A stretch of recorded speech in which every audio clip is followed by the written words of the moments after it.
Now I want to say why I don't like this version of the Ninja Turtles that much. Most of the villains were villains exclusive to this series who no one had heard of about before and therefore didn't really care too much about these villains. It was more kid-oriented, reducing the amount of violence that could be shown and lowering the stakes as a result in most episodes. Hence, we couldn't get to see the turtles fighting vicious villains who wanted to hunt them down and kill them, like in the TMNT 2003 and TMNT 2012 series. Honestly, the only villain exclusive to this series that I remember when working on this video in mid-2025 was Meat Sweats, the mutant pig. I always thought Meat Sweats was some weird version of Bebop. Now, many people say that this series was a more comedy-focused version of TMNT, but to that I say I don't watch TMNT primarily for the comedy. I watch it primarily for the fight scenes and the hero versus villain showdowns. Sure, it is good to have a comedy, but the presence of comedy in TMNT has always been more of a bonus for me. It is good if comedy is there, but not required.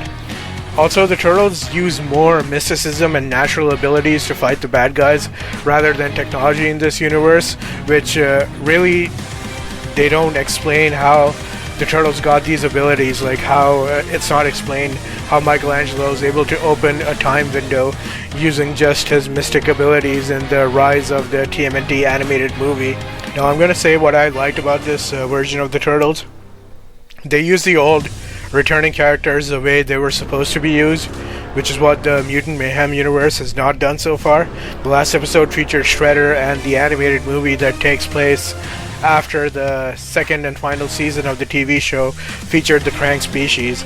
Both Shredder and the Krang species of this universe are formidable villains who the Turtles actually fight using their martial arts abilities.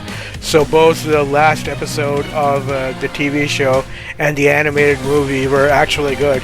But it literally took us 38 very mediocre episodes to reach this far.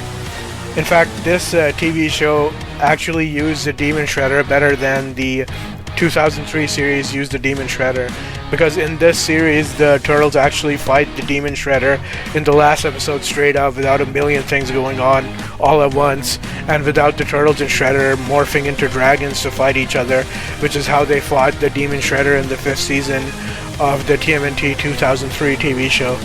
So to sum up, this version of the Ninja Turtles definitely has some good points, but overall it is definitely a below average version of the Ninja Turtles.